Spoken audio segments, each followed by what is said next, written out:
Listen, all of you. For the next 8 years, we will mourn. Bernarda Alba is the matriarch of the house. The play starts with her returning from the funeral of her late husband, and she is basically now the head of the household, comprising her 5 daughters and maids and servants in the house. She's a 39-year-old spinster because her mother feels that none of the men in the village are good enough to marry any of us till now. My character is engaged to a 25-year-old stallion. Magdalena has a lot of responsibilities. You know, she more or less looks out for her sisters. She takes care of them. I like to think of the House of Bernarda Alba as the South American version of Downton Abbey. Amelia is a bookworm. She escapes into the world of books. She reads philosophy. She's very well read and she's very knowledgeable, far more than the walls of the house. Martirio is the second youngest in the family and perhaps the one that has got a sense of deformity, as in her body, unlike the rest of the family members, it's not as aesthetically pleasing, so to speak. The whole physicality of Martirio also represents the inner feelings of who she is.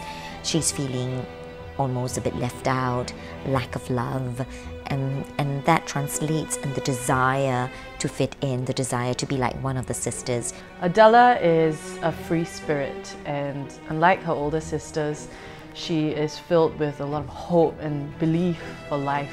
Freedom and independence is so important to her. That strong spirit kind of like peeks through as the play progresses. The whole play is about people wanting, needing the attention, needing to go out, needing to find freedom.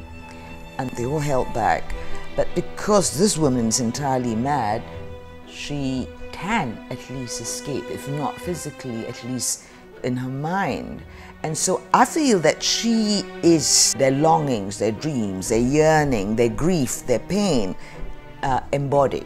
I think like many of us, you know, there are people in power over us. We rail against them, we fight against them, but at the same time we're part of their lives, part of their world. We're going to have all women in this show. Apart from the cast of 9 of us, there will be an ensemble cast of about 30 women as well. No men. It's fantastic to have a piece that has all these meaty roles for women of a variety of ages. I mean, most of the characters in the play are a little bit older, and it's a lovely opportunity. I personally find it a little bit limiting to see it as this is a woman's point of view versus this is a man's point of view, because even in a room full of women, there's so many different perspectives. You know, we're coming at things from very, very different viewpoints, and that excites me. The play is about repression. If there are so many desires and wants, if there are so many secrets that are kept in a house like this, it's like as if we're in a pressure cooker and everybody's got lots of desires that are hidden and kept aside. You just know that one of these days a tragedy is bound to happen. Catch the House of Bernarda Alba happening from 12 to 29 March. Get your tickets from Sistit.